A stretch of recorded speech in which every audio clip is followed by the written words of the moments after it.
Welcome to the Executive Exchange from III. I'm Sean Kevelighan, CEO of the Insurance Information Institute. Today, we're talking with Keith Wolfe. He's president of the United States Property and Casualty at Swiss Re about one of the biggest threats to resiliency, and that's flooding. So, Keith, we've got 500 million people worldwide affected by floods. 90% of natural catastrophes in the U.S. at least involve flooding.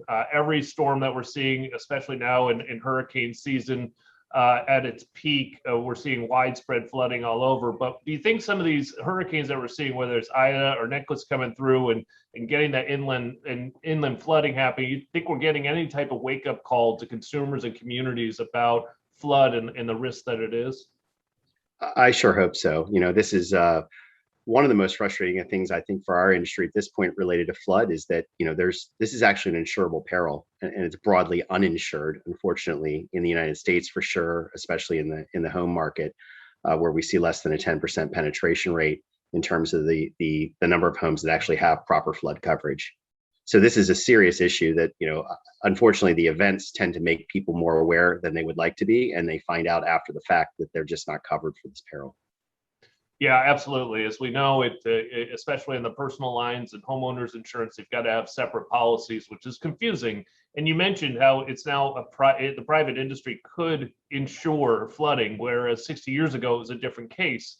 What is the industry doing right now that allows it? Because what we are seeing, as I understand it, weather patterns change, severity happening more because people are moving into harm's way. So what's the industry doing to better understand these risks associated with climate? Well, the science has come a long way, to your point, over the last decade, certainly 2 decades, where we have a very good understanding of the data available and weather science enough that we think we can model this peril quite well and understand where this risk exists, down to literally a street address level, house to house, we can look at differently at this point.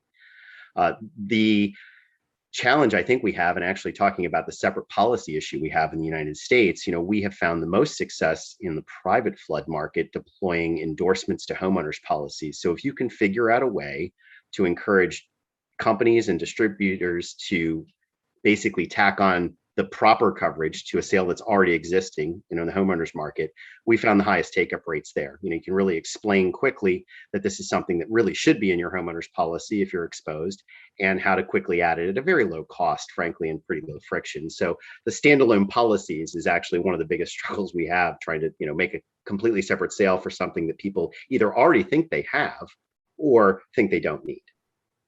Yeah, absolutely. And we know, again, 60 years ago, they set up the National Flood Insurance Program. And today it still is the largest provider of flood insurance, except that the largest protection gap that we see in the industry is around flood.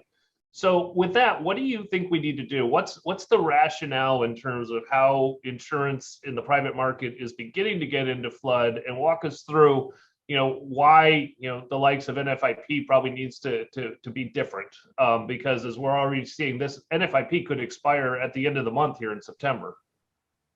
Yeah, and I think it's really important to think that NFIP, as many know, it was really designed as an insurer of last resort to cover very high risk flood areas, and that's the way it's maintained over time largely.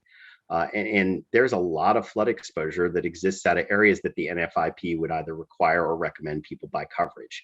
So the penetration rate, even with the NFIP program, in areas outside of the required flood zones that are near the water, in most cases, it's almost non-existent. So the private flood market has largely tried to solve the uninsured issue outside of NFIP required areas. Now, there is some overlap for sure, but the reality is most of the uptake we've seen is in areas that the NFIP policies are not really required, and we can have the underlying insureds understand the risk through a great agent, usually. In a lot of cases, is independent agents that have done this work to get their own clients to understand what's really available, and that they should think about having this coverage for their own property. Yeah, it is remarkable. We at III on our Resilience Accelerator, we have every county's NFIP take-up rates mapped out visually, and when we're doing media interviews, it's significantly underinsured. You're seeing more and more take up on the coastal, but these things aren't just staying on the coast, right? They're moving inland and creating the floods as we're talking about, and it's remarkably low in terms of the take up rate. But Keith, I've been asking all the questions. You got any questions for me today? Well, you talk about the accelerator, Sean. To be honest, that's something that I think you guys have put some fantastic work into. It might be helpful to understand a little bit more about what's gone on recently with the accelerator. Yeah, it is. We're really happy with how the accelerator has been evolving. The real objective of the accelerator is to help bring risks more top of mind to people and in some ways change their behaviors as a result. And so some of the tools that we're providing there, we've got a tool that allows you to look up any any property in the United States, and you'll have up to 30 variables of risk that you can see with that property.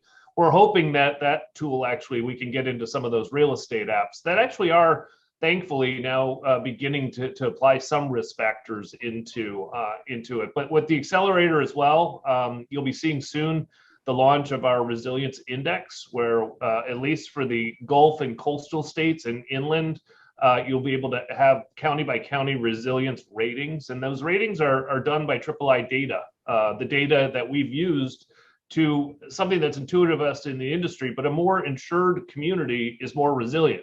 And one of the variables that we use is literally to get the lights back on faster. So now we're beginning to rate those communities and have a visual to show green, yellow, red, and orange, which communities are more resilient than others. And we're hoping again that these communities see these ratings and understand that they may need to be doing and thinking a little bit different.